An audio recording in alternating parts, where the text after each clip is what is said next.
How's it going, everyone? It is Anime Outlet, and this is part 1 of What If Deku Was a Legendary Super Saiyan. This is most likely going to be a shorter series, as this is the 2-year anniversary on this day of my first ever YouTube video being posted. Of course, that being part 1 of What If Deku Was a Legendary Super Saiyan. So I'm remaking the series for the 2-year anniversary. As always, please put your what-if suggestions and just questions you have for me down in the comment section below, as I'm going to be responding to pretty much all of them. So now, let's begin. We look into the distance, seeing through space and all of the universes, as we end up spotting on Universe 1, as a mysterious planet would end up being orbiting around a star.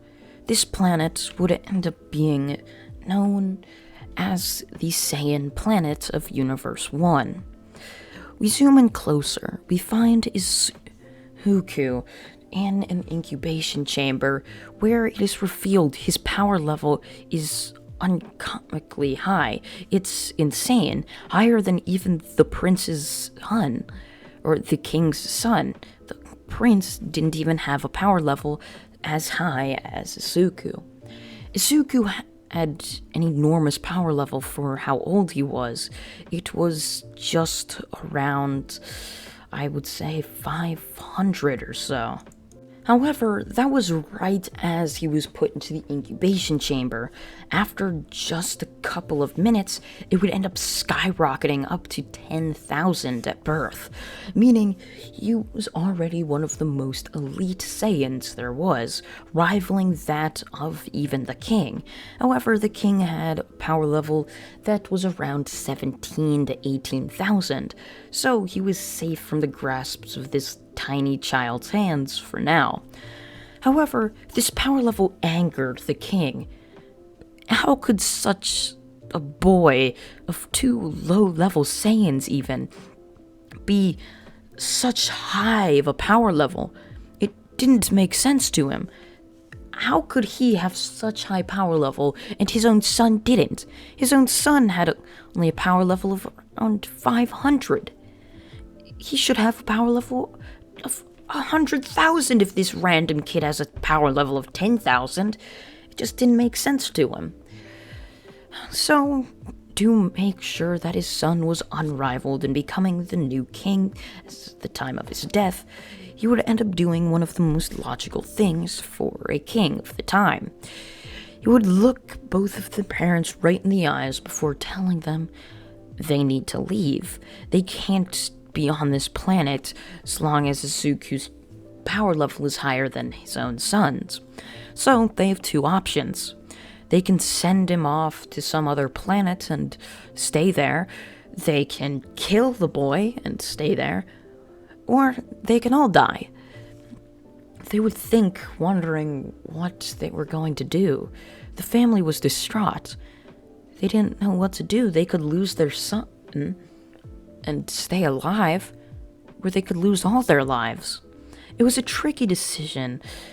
However, they didn't have the option of just doing anything else. They had to get rid of their own child. However, there was something that played a good part into them not having to make this decision. They would have a week to make it. However, halfway through that week, an alien force would end up arriving. It was a force by the name of Frieza, or that was the leader of it. He had started a universal conquest of destroying all Saiyan planets after years of being dominated by Saiyans, being killed by them many times. Thankfully, though, someone just happened to bring him back, which just wasn't the smartest of moves. So, this would end up causing in the destruction of Universe 1's Saiyan planet. And so, with the destruction of that, we cut forward to see a massive looming key bomb closing in down on towards the Saiyan planet. Inko and her son Izuku would be forced to hop into a Saiyan pod. Izuku would be gotten into a cramped, tight pod, while his mother would be in a large space, more roomy one, while her husband, he had to stay behind. There wasn't enough Saiyan pods for them, and so he had to make a sacrifice, allowing for his wife and child to stay alive, while he wouldn't. We end up cutting forward to see both the two asleep, miles apart from each other, both on the same trek for Earth, as they would be zooming on towards Earth, as we now see the pod flying into the atmosphere of the planet. However, before anything else could happen, we end up seeing the larger of the two pods flying down, catching fire, as just the bolts tightening on the metal of the pod would start rattling. So all of a sudden the metal would start peeling backwards, with the pod slamming down into a forest, causing a massive explosion to occur. The pod instinctively would explode on impact, as Izuku's pod would end up landing into a clearing that was right beside such forest. As we end up seeing the baby Izuku crawl out of his pod, looking around, wondering what was going on, before lying down into the soft, luscious grass, taking a nap. We zoom in closer towards the crash to find a bloodied and beaten Inko after the crash. She was unconscious and wasn't breathing. It was any rational person's just decision to say she wasn't alive any longer. As we now end up seeing a shiny yellow figure zooming in towards the area, as this yellow figure would of course be known as All Might. All Might would just zooming in, finding the wreckage of Inko's Saiyan pod. He would find it, thinking it's maybe some sort of science experiment, and would end up taking the woman to a hospital. However, sadly, she would end up passing away. And this woman passing away would up being buried in an unmarked grave, not having any name or recognition for them to go off of.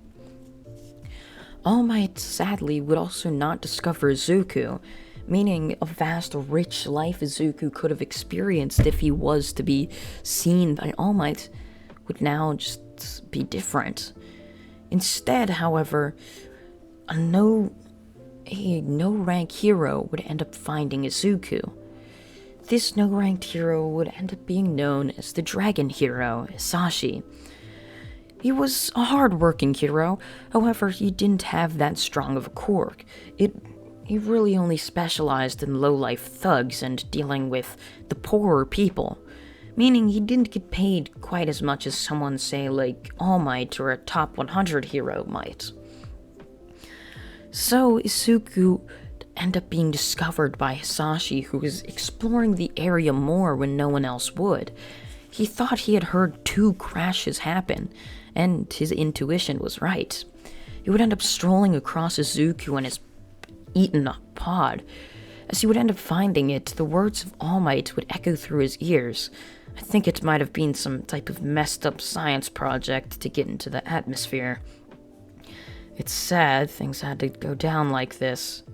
However, why would they have a child in a science project? It just seems unethical. It didn't seem to make any sense either. And so Hisashi strolling along would end up finding this and would start to be skeptical about the whole science project thing. He would end up taking the pod, dragging it as it was insanely heavy with him, and Izuku, taking him back to his house that happened to be in the woods.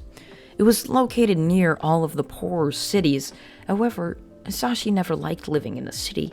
He liked the calmness of just a forested area, deciding to live there, where he was more secluded. He would drag the pod there, dropping it off in his front yard, before taking Izuku into his house. Sitting Izuku While on the table, he would stare at Izuku intently, wondering what he was going to do with the boy. Izuku, catching Hisashi's attention, would stare right back at Hisashi with just as much energy, if not more energy within his stare, even making it look like he was glaring at Hisashi for a couple of moments. Hisashi couldn't help but feel like this child was just powerful. He had an overwhelming sense of power around him, more than that of even All Might. It made him just feel like he was so much weaker compared to him, but yet it was only just a baby that looked to be only a couple of weeks old. So the journey would now begin to just raise the boy into a great hero. If Hisashi couldn't become a #1 hero or even a ranked hero, then he would just have this through his adopted son, Zuko. So with that, we now end up cutting forward 4 years into the future.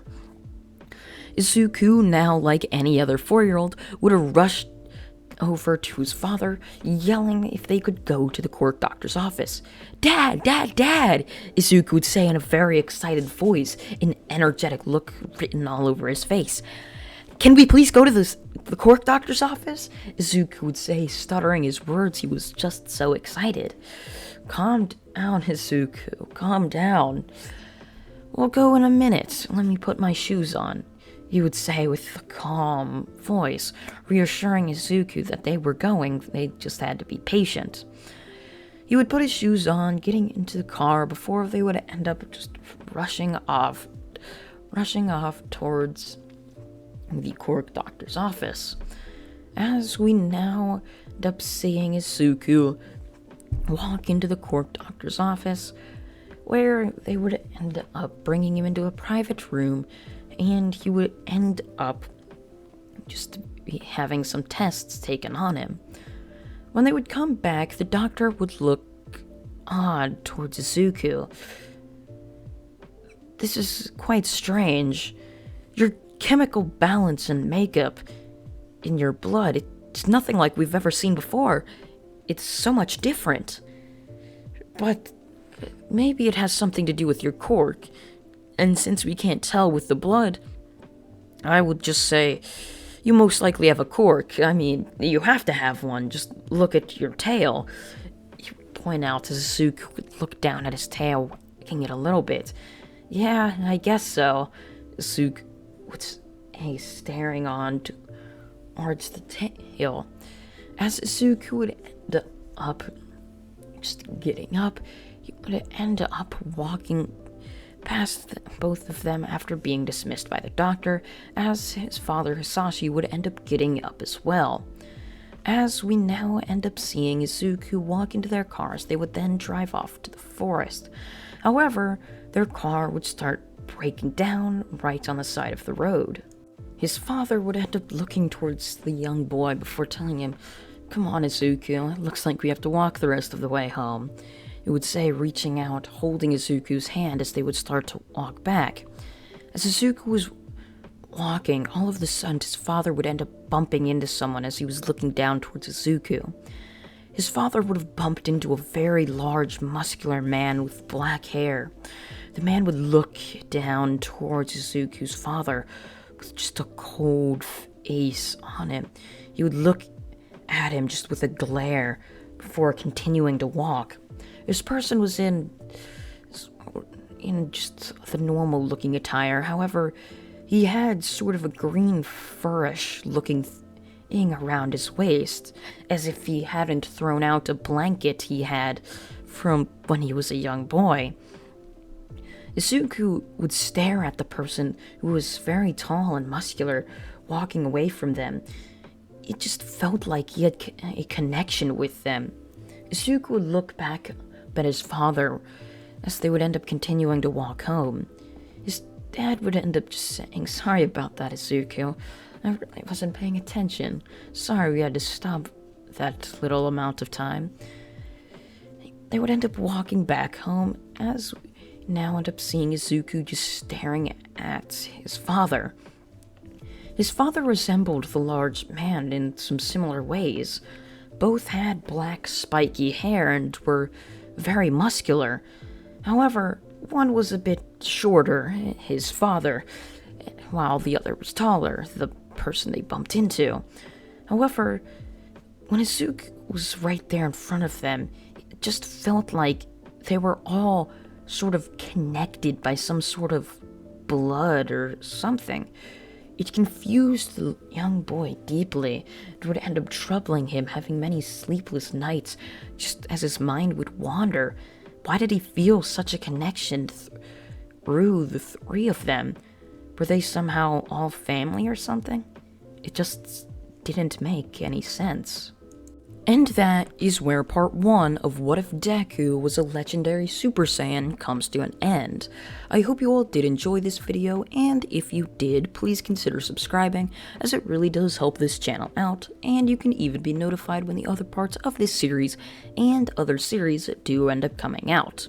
I thank you all for watching, once again, and goodbye.